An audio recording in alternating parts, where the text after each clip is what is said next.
Did you know the most important relationship you will ever have is the one with yourself? Not the relationship with your partner, not with your family, not with the world around you, but the relationship you have with your own thoughts, your emotions, and the way you treat yourself when no one else is watching. Because this relationship shapes everything else.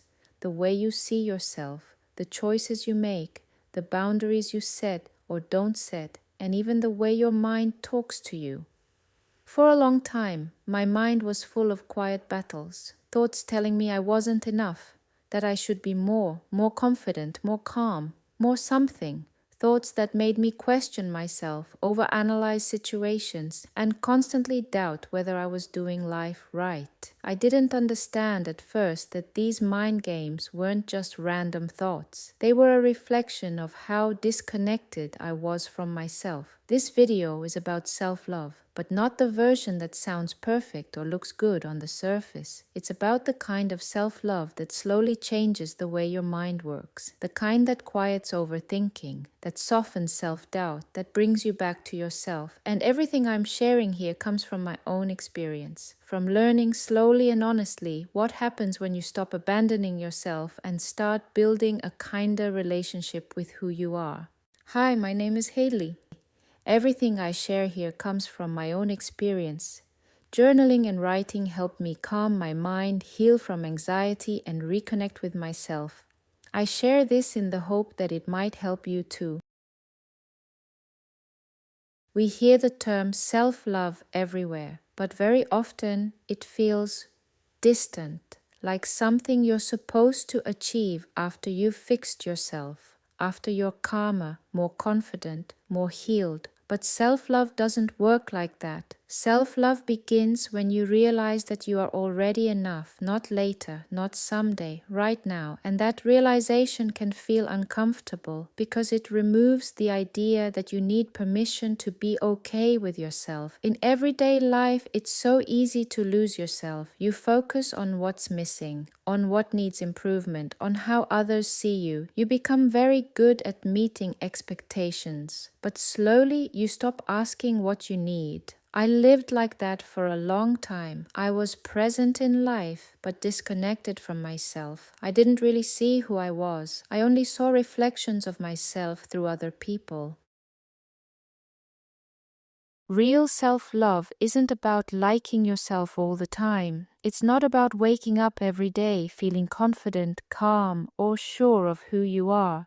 It's about staying with yourself even when it's uncomfortable, even on the days when you feel messy, unmotivated, disconnected, on the days when you look at yourself and feel disappointed, or when your thoughts feel heavy and you don't recognize yourself. For a long time, those were the days I judged myself the most. I thought self-love meant I had to feel good first, but that's not how it works. Self-love is the moment you stop turning away from yourself when things don't feel right. It's choosing not to abandon yourself just because you're struggling. It's saying, I'm still allowed to be here. I'm still allowed to be gentle with myself today. Even when I don't feel productive, even when I don't feel strong, even when I don't feel proud of myself, nothing in you needs to be erased in order to be lovable. Not your sensitivity, not the way you feel deeply, not the doubts that visit you when you're tired or overwhelmed. These parts of you are not flaws. They are signals, they are layers, they are human.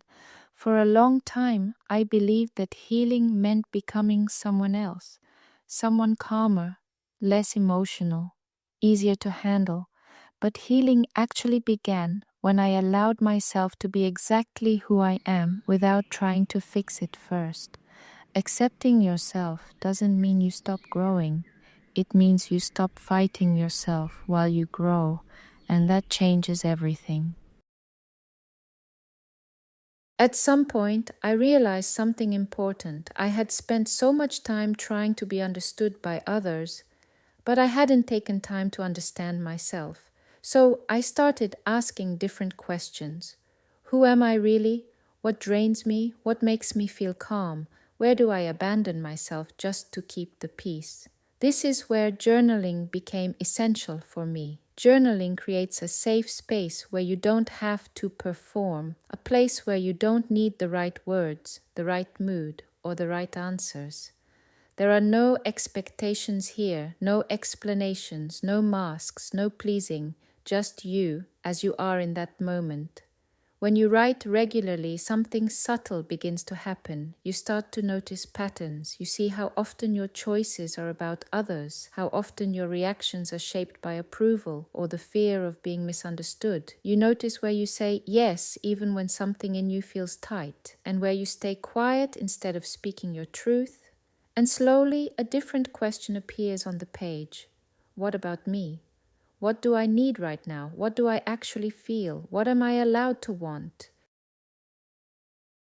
In my journal, there are pages dedicated to self-love and seeing the good in yourself. Not to force positivity, not to ignore what's hard, but to gently shift the focus, to balance the inner dialogue that so often leans toward self-criticism. Because when you're used to being hard on yourself, seeing the good doesn't come naturally. It has to be practiced. Writing affirmations, listing things you appreciate about yourself, acknowledging your strengths even when you don't fully believe them yet. These are not empty words, they are reminders. They teach your mind to look for evidence of your worth instead of only your flaws. And when you write things down, they become real, not just passing thoughts, not just emotions that fade. They become something you can return to, something you can read again on the days you forget who you are. The page becomes a witness, a quiet proof that you've always been there for yourself, even when you didn't realize it yet. Journaling is not about changing who you are. It's about meeting yourself with honesty and kindness, and that, over time, builds self-love from the inside out. There comes a moment in life when you realize something very quietly.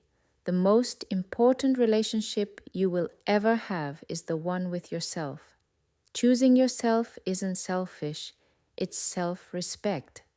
When you constantly adjust who you are to be liked, you slowly disappear, and you don't even notice it happening until one day you feel tired, disconnected, and unsure why. Choosing yourself means listening to your body, your emotions, your inner voice, even when it's uncomfortable, especially then. For me, healing didn't start when I changed my life. It started when I saw the truth. So many of my actions and feelings were about someone else, about being enough for them, being accepted, being chosen. I wasn't choosing myself. But when I started to see who I really am, my sensitivity, my creativity, my way of feeling deeply, and when I stopped judging that, healing began naturally. Not because I fixed myself, but because I stopped abandoning myself. For a long time, I was searching for love outside of myself, in relationships, in validation, in being needed. I thought that if someone chose me, saw me, or stayed, then I would finally feel whole. What I didn't understand back then was that I was asking others to give me something I wasn't giving to myself. The love I was seeking was never missing. It was just turned outward. I moved through life seeing myself through other people's eyes. I paid close attention to who they wanted me to be, what made me easier to love, what made me less too much. So I adapted, I softened parts of myself, I questioned my instincts, and slowly I lost sight of who I actually was. I didn't see my uniqueness, I saw expectations, projections, versions of me that felt more acceptable to others. There was a moment when something quietly shifted. I realized that I had been trying to become someone else in order to be loved. But that was never the point. I was never meant to become a smaller version of myself or a more convenient one. I was meant to see myself, to recognize my sensitivity, my depth, my way of feeling and experiencing life, and to love that person, not conditionally, not later, not when I improved, but as I am. When that realization came, it didn't change everything overnight, but it changed the direction. I stopped chasing love and started returning to myself, and that's where healing truly began. And when you start loving yourself, something beautiful happens. You give yourself permission to dream again, not loudly, not perfectly, but quietly, in a way that feels safe. You stop shrinking your desires just to seem realistic. You stop feeling guilty for wanting more, because you begin to understand that your dreams are not random. They aren't silly and they aren't too big. They exist because they belong to you. For a long time, I didn't allow myself to dream freely. I questioned my wishes before I even felt them. I wondered if they were practical enough, if I was allowed to want them, if I deserved them. But dreaming is not about demanding life to be something else. It's about listening to what your inner world is quietly asking for. When you visualize the life you want, do it gently, not with pressure, not with expectations. Feel it in your body. Notice how it feels to imagine ease, or freedom, or belonging. Those feelings are not accidental. They are signals. Every meaningful life started as an inner vision, as something someone felt before they could explain it. So why not yours? And if this video resonated with you, if something here felt familiar or quietly comforting, I want you to know that you're not alone on this journey. On my channel, I've also shared a video about gratitude and how practicing it helped me shift my mindset during a time when my thoughts felt heavy and my perspective felt narrow.